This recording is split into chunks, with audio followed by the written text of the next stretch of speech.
Hey everybody, welcome back to Living Traditions Homestead. My name is Kevin. Well, a couple weeks ago we did a video for you guys talking about how to double the harvest from your garden plants by utilizing the green portion of the plants and not just the portion that you may generally eat. For example, on these turnips. A lot of people will only eat the turnip part itself but neglect the greens entirely. Of course, that depends where you live in the country. In some parts of the country, they eat the greens and throw the turnip part away. Here on our homestead, we don't want to waste anything, so we use both parts. And today, we're going to teach you how to harvest and preserve the greens from your garden. But first, let's take a little walk around our raised bed here inside of our greenhouse, and I'll show you some of the different greens that we have growing. Now, I hope you guys can hear okay. It's raining pretty hard outside today, and it's a little noisy in the greenhouse, but there's still work to be done, so we need to get this done today. Okay, so as long as we're right here, let's start with the turnip greens. This is actually what we're going to be harvesting and preserving today. Now, you can see that these turnips are still pretty small as far as the bulb portion goes down at the ground. But we can safely harvest most of these greens, and those bulbs will still continue to grow just fine. As long as you leave a few leaves on each plant so that photosynthesis can still take place and the plant can stay alive, it'll actually be just fine. Now, if you look over here, we also have some cauliflower growing. In fact, this one's starting to get a pretty nice head of cauliflower on it. But we can do the same thing with this. We can actually come and we can cut these big outside leaves. And we could take these in, you take the main stem out, and the rest you can preserve, and the plant with the head of cauliflower will still be just fine. So no big deal at all. Don't be afraid. Don't think you're going to kill your plant by taking several of the leaves off of each plant. Here we have kohlrabi growing. This is actually one of my favorite things to grow. I'm excited that we have a lot of it growing in this raised bed. But again, exactly the same thing. You can take most of these leaves, use them now, and still be able to harvest the rest of the plant later on. Here we have beet greens. Again, exactly the same thing. So I hope you're starting to see a pattern here, and that is that as long as you leave a few leaves on each plant, you're not going to kill the plant, you're not going to do it any damage at all, and you can double your harvest by using those now and using the rest of the plant later on. Let's go back over to those turnips. We're going to harvest those greens now, and then we're going to take them in the house, and Sarah's going to teach you how to preserve them. Alright, so we're going to start harvesting these turnip greens. The easiest way to do it is with a knife, not with a scissors. A knife will work way easier because you can harvest them pretty quickly this way. So again, our goal here is to take the bigger top leaves, but leave the small leaves that are still close to the turnip itself. So we're going to do that by basically taking a handful of the leaves. You can either go plant by plant, or you can just look, and grab a handful of different plants. It doesn't matter. And you can see here that there's some new leaves growing down here. So we want to cut kind of above those. So we're going to cut right here. We've got a nice handful of the leaves, and you can see that it still left plenty of green on that turnip down by the ground. We're going to put these in our bowl and move on to the next plant. So again, we're just going to look, see where the new leaves are coming up, cut just above them, and we'll take those in the house. And we're just going to do the same exact thing through the entire patch of turnips.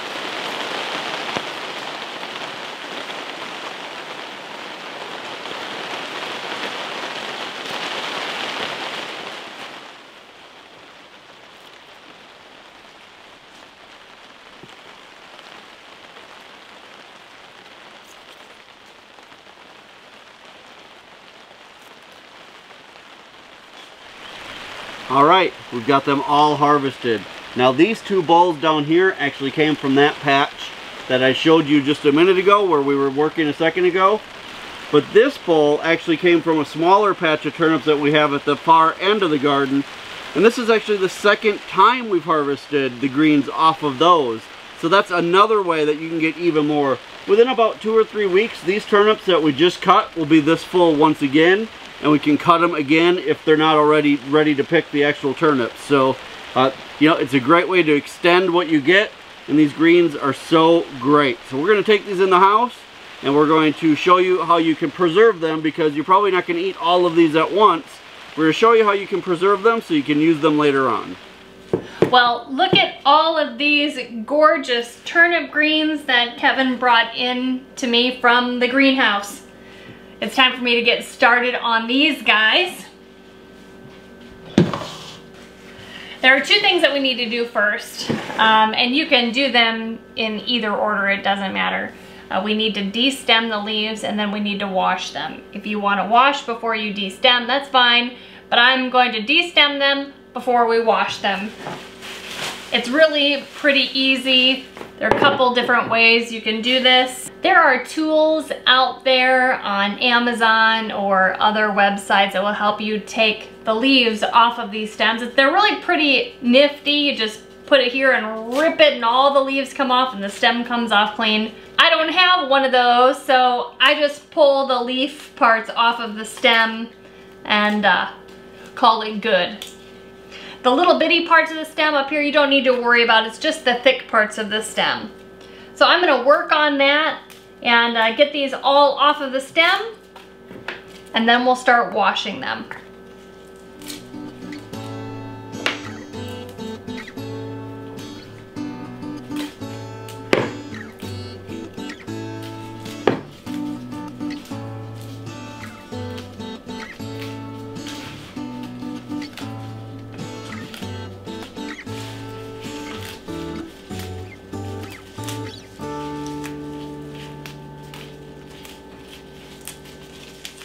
Well, all of those greens ended up still producing quite a bit of leaves for us, even without the stems. The stems are going to go to the pigs. They're just gonna love these. So I'm just gonna put these in another pot and we'll take them out to them in a little bit. Next up, we are going to wash the leaves that are ready. I'm just gonna fill up the sink with some nice cold water. Add some of the leaves in there, swish them around and pull them out, put them back into the bowl, and then we'll get started preserving them. We're going to be blanching and freezing these turnip greens, and then they'll be ready for us to use any time of the year to pan fry with a little bit of bacon fat or lard, a little bit of salt. They're gonna be so good. So we need to wash these first. So I'm about to get started washing these, and then we're going to take these through the blanching process, and it's really a pretty quick process, so I want to talk with you about it ahead of time. Now I'm blanching these greens before I put them in the freezer rather than just putting them in the freezer, and there's a really important reason why you should blanch your vegetables before freezing them.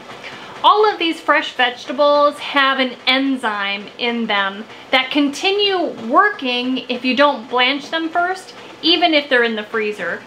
They'll start deteriorating the vegetables, making the color not very appealing, making them kind of soft and kind of slimy, and they just don't taste as good.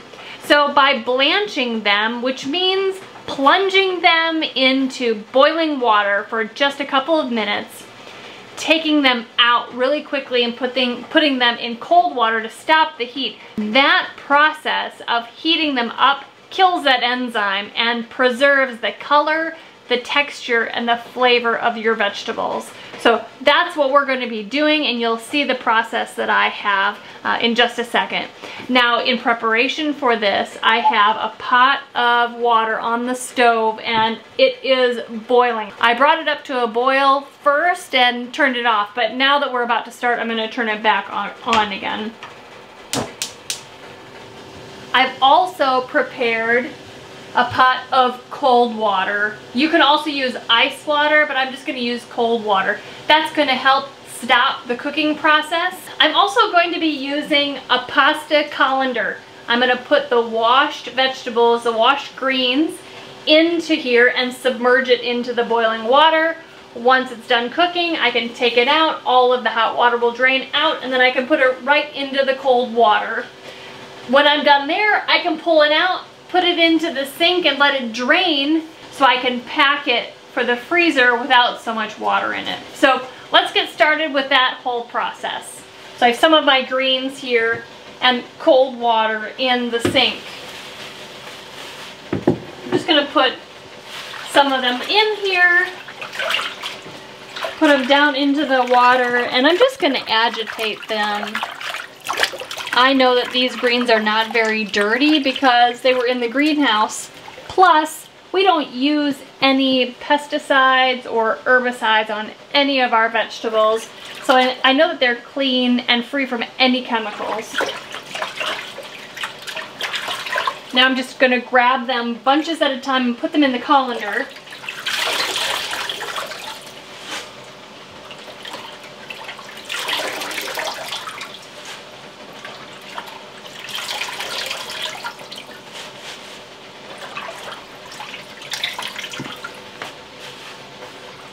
Now these are washed and ready to go into the boiling water.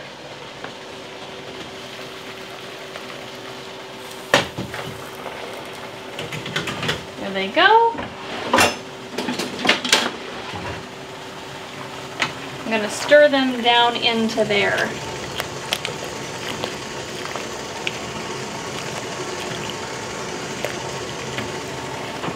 Now I'm looking for them to come back up to a boil. Once you put them in the water, it'll stop boiling for a little bit. Once the water comes back to a boil, I'm going to set a timer for 2 minutes. That's all the longer they need to be in there is 2 minutes. And then we'll take them out. Now turnip greens are pretty soft, so 2 minutes is great for them. You can also use 2 minutes for spinach and kale, beet greens, other things that aren't really thick. But if you're going to do this process with collard greens, broccoli greens, kohlrabi, cauliflower, cabbage, leaf greens, you'll increase the amount of processing time for 3 minutes, total of 3 minutes. So we just need to watch this and watch for it to come back to a boil and set our timer for 2 minutes. Well, it's been 2 minutes. And it's time to take out the greens. You can see what a gorgeous color green those have become. We're just going to take these out, let it drain.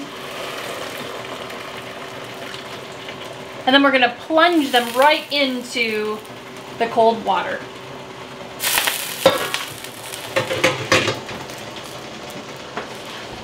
I'm going to stir them up.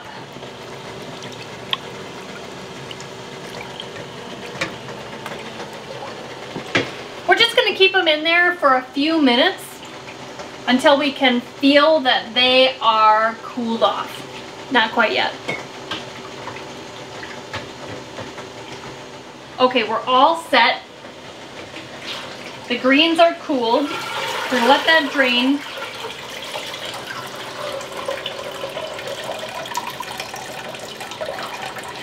And then I'm going to put these in the sink to let them continue to drain while I wash the new batch. Next batch.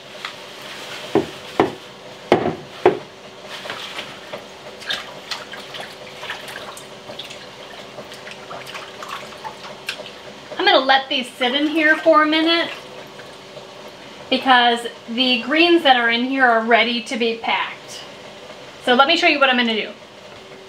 This year I'm going to be freezing these blanched greens in wide mouth jars. In the past I've used plastic freezer bags, but I want to start transitioning away from plastic as much as I can. There are some things that I'm just not going to be able to transition away from using the plastic freezer bags, but in this situation I want to try. So I'm just going to transfer these greens into this jar as easily as I can. And I'm just gonna press down, trying to eliminate as much airspace as I can. Now a little bit of water isn't gonna be a big deal. We can also press a lot of this water out when we thaw it out. So that is about 1/3 of a jar from one batch. Now, when you process greens, it seems like you're starting with a whole lot, but then after you cook them or blanch them and they cook down, you realize that it takes a lot of greens to feed your family. I'm thinking that 1 full quart jar will be enough for us to have a nice side to one of our meals. So that's what I'm going for, is to freeze these in 1 quart increments. So let's get started on the next batch.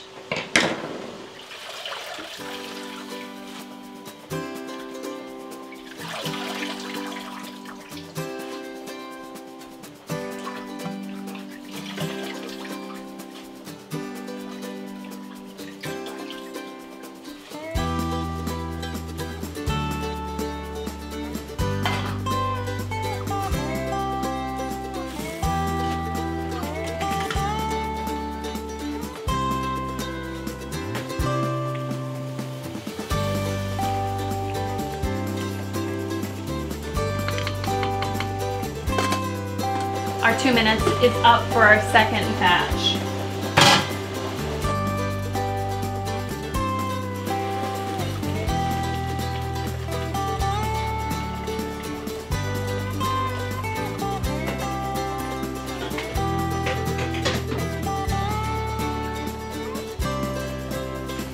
Okay, this second batch is ready to go into my jar.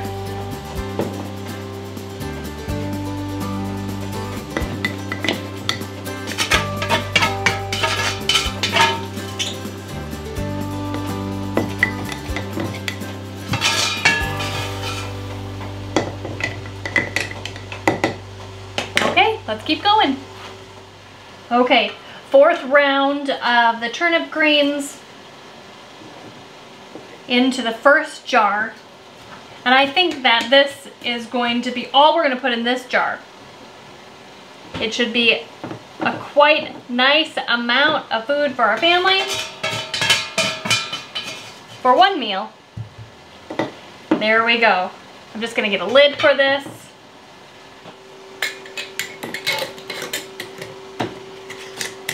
Okay, so all I need to do with this is label it and put it into the freezer. So the amount of greens that we harvested today is going to end up being about 2 meals or maybe a little bit more. If I were to freeze these in smaller increments, I could use them for soups or something, but I think this is going to be enough for our family for a side item for a whole meal. I want to encourage you to grow your own food, but I don't want you to feel discouraged by what might appear to be a lot of work for possibly 2 meals. Raising your own food really is a lot of work, but it's so rewarding and it's so worth it. So we encourage you to try it, and don't be afraid of the amount of work. It really is worth it to have security and to know where your food is coming from and to have this stored up for another meal for your family in the future. So I'm glad that you guys spent some time with us today, Kevin in the greenhouse and me in the kitchen, preserving this for our family's next meals. I hope it encouraged you to start raising some of your own food and providing your own food for your family. If you're enjoying our channel, please make sure to subscribe, and the best way that you can help us here on the homestead is to share our videos with like-minded people out there on your social media. Until next time, thank you so much for stopping by the homestead. Take care and God bless.